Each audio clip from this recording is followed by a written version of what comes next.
eu sei muito básico, assim, né? É estatal, de petróleo, que do pré-sal, do Brasil. Que surgiu na época lá do JK, Exato. desenvolvimento do Brasil, explorar os nossos recursos naturais. E que foi muito um símbolo de nacionalidade, assim, principalmente na época do Lula, né? Que tem aquela foto dele com o anúncio de petróleo. Então, tipo, o petróleo é nosso. E que ela teve muito debate recentemente por causa da questão de ser uma empresa estatal que queriam privatizar. Então, justamente essa natureza dela que está sempre sendo colocada em questão. Eu acho que toda essa questão que ela representa, tipo, o petróleo é nosso, tipo, é nacionalizado, ela cuida da extração de um recurso que é brasileiro, né? Tá aqui, isso é bom, porque senão as empresas de fora não estão querendo se aproveitar disso, tipo, tirando e a gente ia sair, tipo, muito perdendo. Então, já que alguém vai extrair, que seja a gente, mesmo que não seja tão saudável para a natureza. Eu só sei que ela é uma empresa meio pública, mas tem capital privado e que ela meio que quase quebrou uns anos atrás. Você tem alguma opinião sobre ela? Eu já ouvi falar, sim, sei que é uma empresa aqui do Brasil, mas eu não sei nenhuma outra informação além disso. Assim, já ouvi falar, mas não sei detalhes, assim, nada muito superficial. O máximo que eu ouvi falar é que tem a ver com petróleo e é uma empresa do Brasil. Bom, a minha opinião de leiga é que a Petrobras não pode sair do Brasil, é nossa. Não pode ser terceirizada.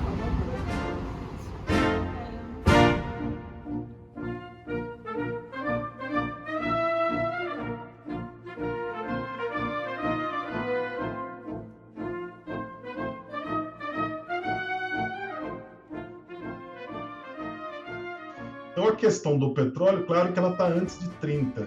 Né? Você já tem, no final do século XIX, a primeira perfuração de poço de petróleo no Brasil, mas muito vinculado aos interesses do capital estrangeiro, os Estados Unidos, né? As empresas estrangeiras, principalmente dos Estados Unidos, sempre monitorando e avaliando as possibilidades ou não de achar petróleo no Brasil.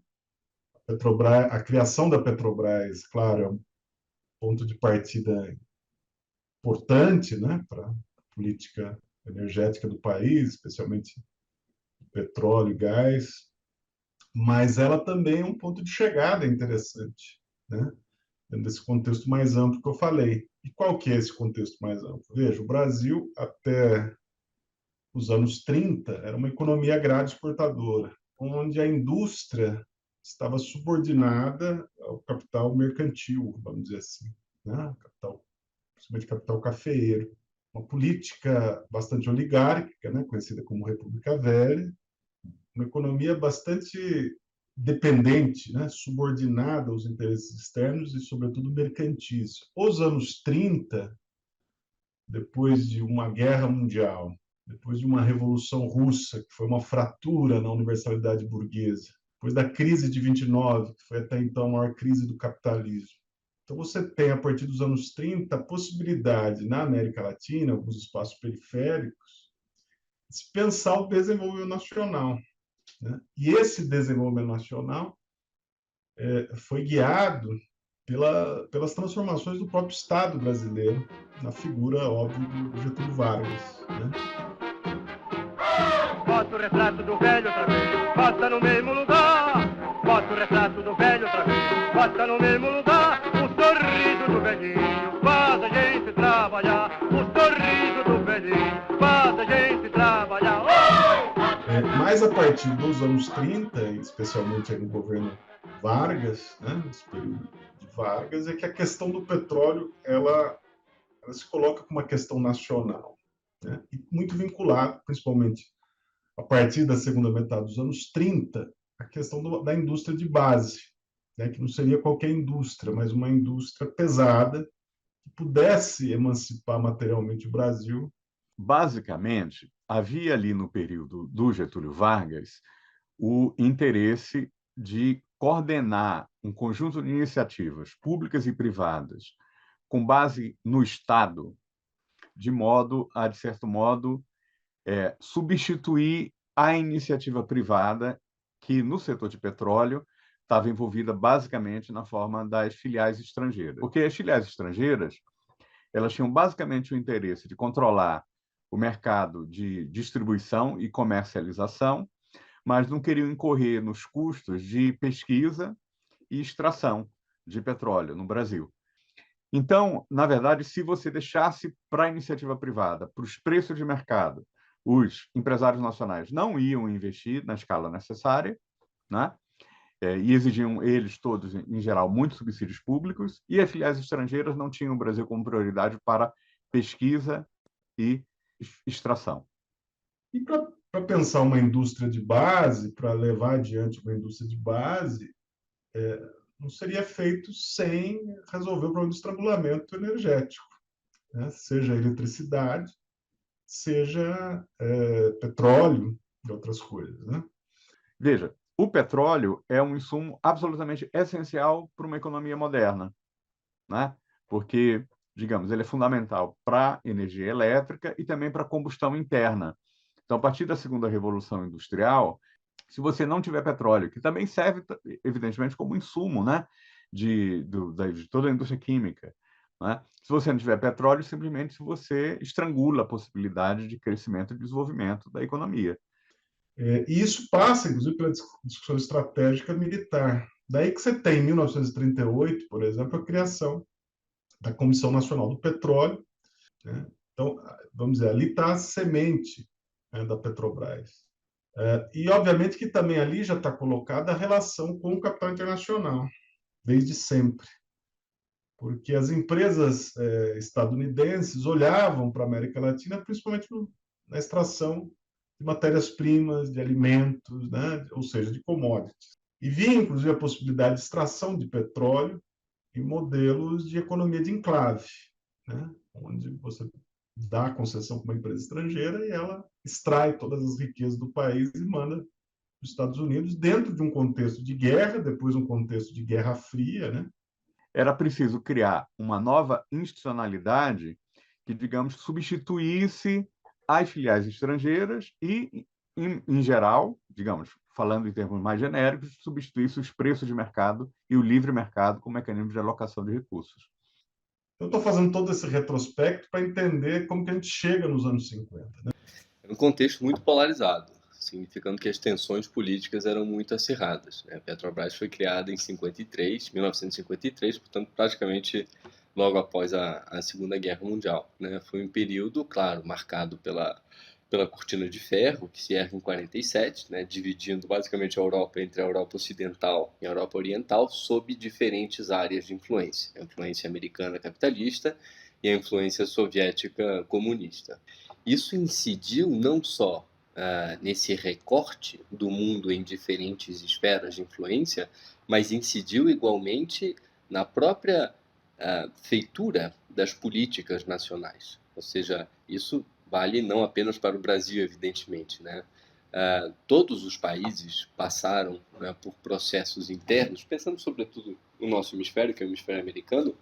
Toda a América Latina, em todos os casos, passou por um processo de acirramento das tensões partidárias, claramente se formando, então, internamente, blocos, não diria alinhados à União Soviética, mas pelo menos blocos políticos com propostas mais desenvolvimentistas, como se dizia à época, ou seja, propostas de economia política em que os estados nacionais deveriam ter mais incisão, deveriam incidir mais na condução da economia e, portanto, incidir no próprio mercado. Durante o Estado Novo é onde você tem a versão mais nacionalista em relação da possibilidade de exploração do petróleo no Brasil e também de energia elétrica. O Vargas é eleito no início da década de 1950, e em 51 começa então seu segundo mandato, no fundo. É a primeira vez que o Vargas é eleito democraticamente. Antes não havia sido o caso, no período que vai de 1930 a 45, mas quando o Vargas então retorna ao poder, ele retorna com uma ambição primeira, que dizia respeito a adotar uma política econômica de contenção de gastos, uma política econômica voltada, inclusive, para a contenção da inflação, é o que a gente chama hoje em economia de uma política econômica como um todo ortodoxa, do ponto de vista fiscal, do ponto de vista monetário, inclusive do ponto de vista cambial. tá? E faz isso com um claro intuito de resguardar o orçamento nacional para, numa segunda fase do seu mandato, preparar aí sim investimentos públicos mais expressivos. Então, nesse segundo momento do governo Vargas, que é então o momento de maior incidência no Estado na condução econômica, né, na própria economia, ele lança a mão, já no final de 52, mas enfim, vem à tona o projeto que se torna uma realidade de constituição da Petrobras. Quando chega nos anos 50, 1950, mais especificamente, está colocada a possibilidade de exploração do petróleo no Brasil com a colaboração de empresas privadas e até estrangeiras. Não por outra razão que você tem ali, em 1948, o início da campanha do petróleo, cujo lema era "O petróleo é nosso", né? Encabeçado, inclusive, pelo Horta Barbosa, né? Por outras figuras nacionalistas que vão contra o que ficou conhecido na época também de Estatuto do Petróleo, onde previa até a possibilidade do capital estrangeiro, especial dos Estados Unidos, participar desse negócio da exploração do petróleo.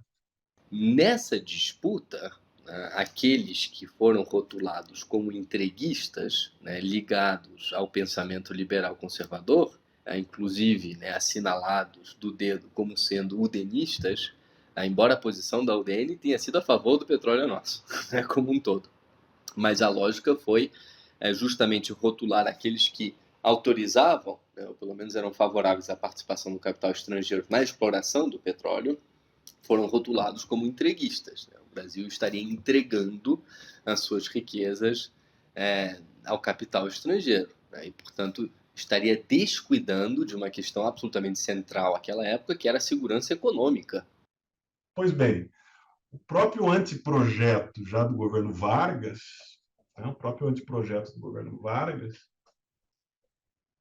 era prevista a associação com o capital privado, né? E aí a campanha do petróleo, como foi conhecida, a campanha do petróleo é nosso, ela se avolumou.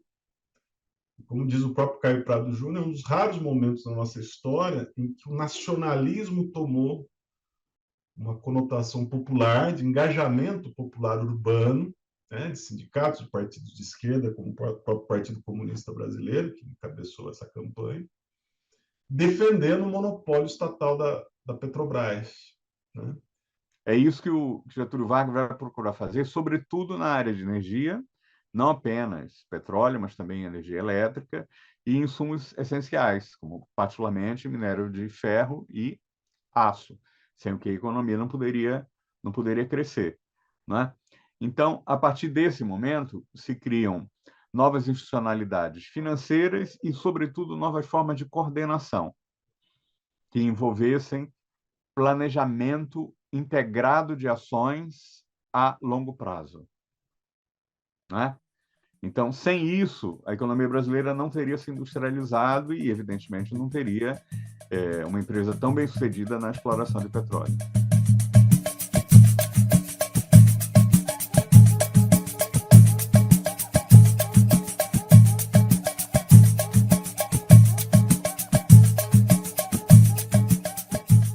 Então, tem muito sucesso na década de 70 a exploração de petróleo em águas profundas, mas ainda era, digamos, a camada do sal, né? A bacia de Campos é basicamente a camada do sal. Então, é a primeira camada, digamos, geológica em águas profundas.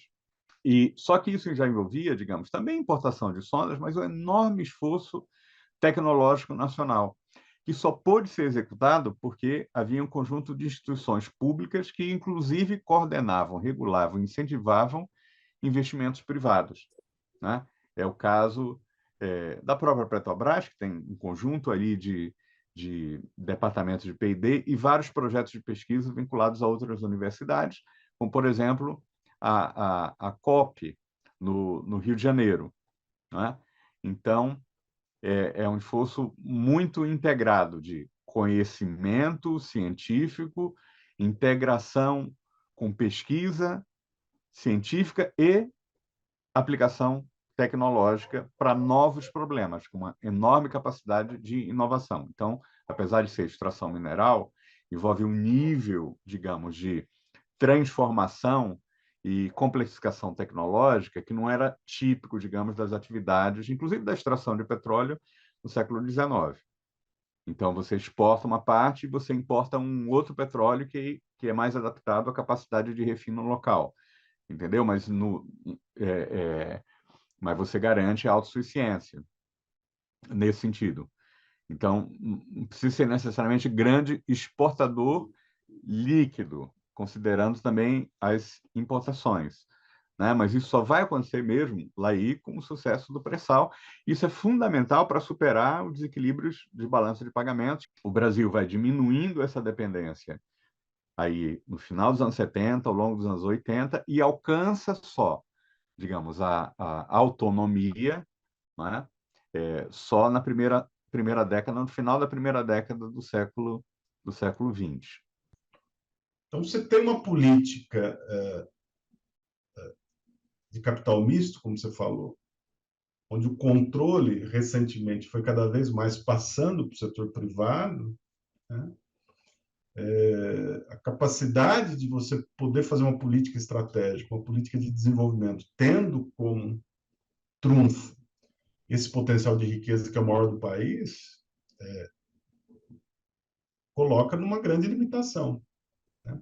O que seria diferente se você tivesse um monopólio, porque mesmo que fosse uma empresa, né, ela estaria em controle do Estado. E aí volta aquilo que eu coloquei lá atrás, porque a questão é simples, porém complexa do ponto de vista político. O que você faz com os lucros? Você investe, tudo bem, mas os lucros dão um excedente muito grande, né? Você imagina você pegar 200, 300 bilhões e investir em saúde, educação, né, em previdência. São questões básicas, inclusive, porque, né, esse é o problema. Tem a questão da transição energética que está colocada, o meio ambiente não consegue mais se renovar, né, e vai ficando cada vez pior diante desse modelo energético pautado na combustão interna, né, no combustível fóssil. Isso coloca um limite, né, no meio ambiente, dentro dessa crise que nós estamos vivendo. Mas, ao mesmo tempo, o Brasil é um país com os piores níveis sociais do planeta, né, inclusive de desigualdade social e de pobreza. Então, ao mesmo tempo que tem que se pensar a transição energética, tem que se pensar também em resolver o problema da miséria brasileira, né? Miséria que se manifesta, inclusive, no acesso a serviços públicos de qualidade. Uma empresa absolutamente chave para o desenvolvimento industrial, energético brasileiro, né? É uma empresa que certamente, em alguma medida, protege, né? O Brasil, pelo menos, cumpriu esse papel durante algumas boas décadas, né? De proteger o país contra choques sucessivos de petróleo, que ainda assim afetaram muito, muito o país, evidentemente, né?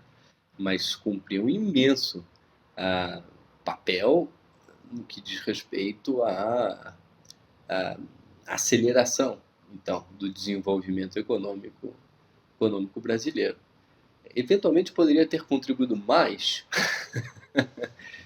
se esses recursos, notadamente do pré-sal, como foi projeto de lei, né, se esses recursos tivessem, né, sido voltados para a constituição de um fundo soberano revertido e diretamente revertido em benefício, então, né, de políticas sociais, né, como políticas educacionais, de saúde, enfim, né, políticas que são absolutamente centrais para resolver as nossas carências históricas. O pré-sal foi uma promessa imensa, né? Muito mais para a sociedade brasileira do que para a Petrobras. A Petrobras se beneficiou e se beneficia muito do pré-sal. A Petrobras produz por dia, para você ter uma ideia, se eu não me engano, algo próximo a 3 milhões de barris. Tá? É muita coisa. O problema é justamente esse, né, que a gente comentava agora há pouco. Se esperava que, né, fosse constituído um fundo soberano, era a pauta da Dilma, né, que permitisse fazer com que esse pré-sal, pelo menos parte dele, porque ao fim e ao cabo é um recurso dos brasileiros como um todo, né, que parte desses ativos constituídos a partir da exploração de petróleo no pré-sal fosse, né, revertido em benefício de políticas sociais mais amplas.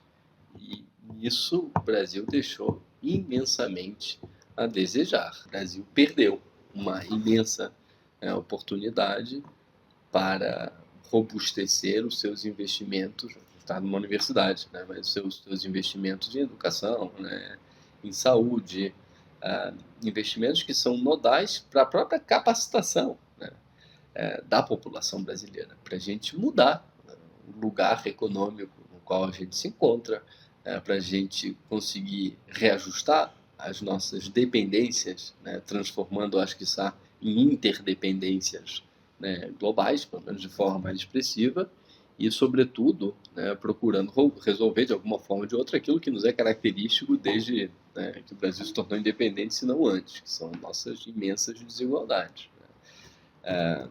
Desigualdade só se combate para valer com qualificação de pessoas, né, com investimento em gente, muito mais do que em coisa. Em última instância, o que interessa é o investimento em pessoas.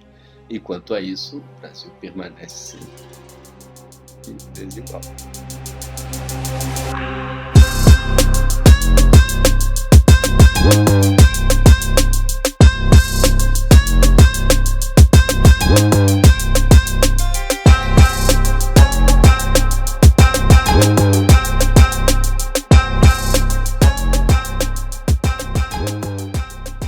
A Operação Lava Jato atingiu essa semana... Lava Jato no Paraná defendeu hoje manifestações... Uma nova fase da Lava Jato... A Lava Jato fez hoje uma grande operação... A Operação Lava Jato completa 5 anos neste domingo. A empresa sofreu muitíssimo na década de 2010, né? Imensamente. Uma empresa colossal. A gente está falando de uma empresa que tem 90 mil empregados, coisa assim. É imensa. Uma empresa absolutamente gigantesca. E sofreu imensamente com o cenário, né, relativo ao impeachment da Dilma, né, a Operação Lava Jato, porque se colocou a empresa no centro, né, dos escândalos de corrupção. Depois do impeachment, em parte, esse endividamento foi utilizado, e os problemas todos vinculados aí aos desvios que os diretores da Petrobras, em conjunto com alguns partidos da base de sustentação do governo, fazia de recursos, né? Ali, enfim, da Operação Lava Jato, que foi muito instrumentalizada, mas também ela encontrou, né? Enfim, encontrou, de fato, episódios de desvio. Então, sob pretexto, né, do combate à corrupção, detonou-se a empresa como um todo. A Petrobras sofreu uma punhalada com a Operação Lava Jato. Agora, o que certamente a Lava Jato fez foi, né, se valer de uma empresa que carrega uma espécie, até hoje, né, de orgulho nacional, para colocá-la no centro de um escândalo de corrupção, acirrando ainda mais as paixões. E nisso, levando a uma série de ondas, né, de demissões gritantes. Né? Então, uma empresa que sofreu muito, né, por casos mais pontuais, eventualmente, né, de corrupção, tal como destacado, né, enfim, nessa década de 2000 e 2010. A partir daí, a forma de gestão da Petrobras mudou inteiramente. Em vez dela priorizar ali aquela expansão da capacidade de produção, né, a Petrobras foi basicamente, ela serviu para abrir espaço para investidores estrangeiros no próprio pré-sal, né, porque antes eles não investiam no pré-sal porque havia um grande risco tecnológico. Uma vez que a Petrobras fez um mapeamento ali do campo e mostrou que era viável, aí podia entrar, né? E o governo procurou, digamos, maximizar a geração de lucros e reduzir a capacidade de investimento da Petrobras, né?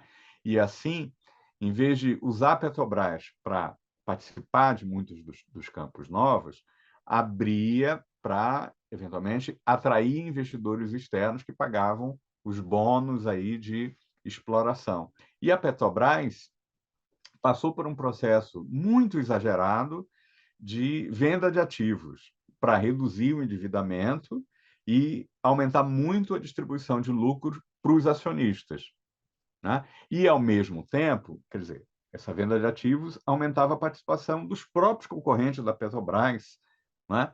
Nos diferentes ramos de atividade que a empresa operava. E, além de maximizar a distribuição de lucros, inclusive, há um aumento da distribuição de bônus para a própria burocracia da empresa, para alinhar essa burocracia que tinha interesse no crescimento da empresa, alinhar essa burocracia com interesse no decrescimento da empresa, porque os resultados de receita da empresa eram bombados pela venda de ativos e parte desse lucro extraordinário era transferido na forma de bônus para a burocracia da empresa. E a outra coisa que foi feita a partir de 2016, mas aprofundada no governo Bolsonaro também, é a política de paridade de preço de importação. O petróleo que ela obtém no pré-sal, que tem um custo muito baixo, né, o preço vai ser cobrado como se esse petróleo tivesse sido importado. Muito, muito, muito mais caro do que o petróleo do pré-sal. Então, no fundo, é reafirmar o poder econômico da empresa, o poder monopólico da empresa, de impor preços aos consumidores, com pretexto de aumentar a concorrência. Então, a Petrobras foi ficando uma empresa que explorava aquilo que ela já tinha obtido, com uma lucratividade de monopólio, mas investia cada vez menos. Então, o paradoxo é que, ao mesmo tempo, você tem um aumento, né, da capacidade de geração de lucros até 2022, mas, ao mesmo tempo, uma queda de exportações em 2022 de 12%, né? Uma queda, inclusive, e uma queda também na produção, né? Além da queda do investimento, porque as empresas privadas compraram a refinaria da Petrobras, mas não estão investindo. Entendeu? Elas estão, basicamente, obtendo lucros de monopólio por conta dessa política de preços de importação, né? Vendeu a RLAN na Bahia, a REMAN no Amazonas, a Lubnor no Ceará, né?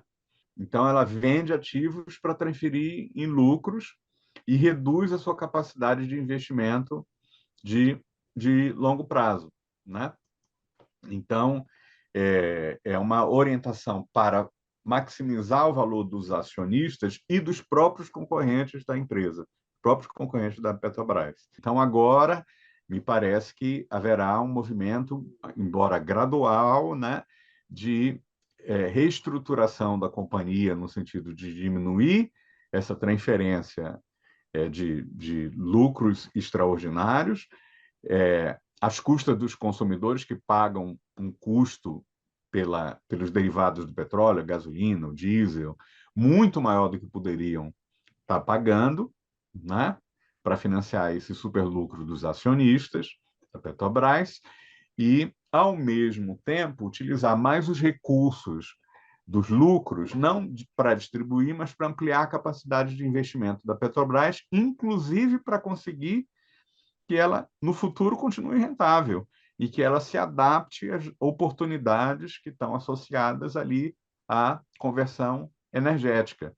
Porque a Petrobras estava realizando ali, até 2016, um processo de pesquisa para se transformar numa empresa de energia e não apenas uma empresa de petróleo.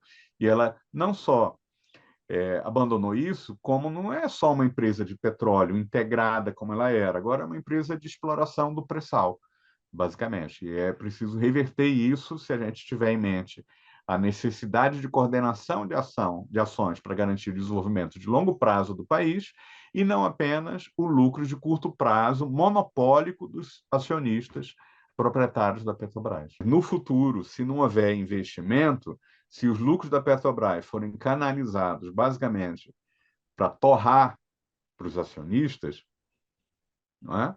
Aí sim você vai ter um problema de necessidade eventual de importação de petróleo para atender as necessidades locais.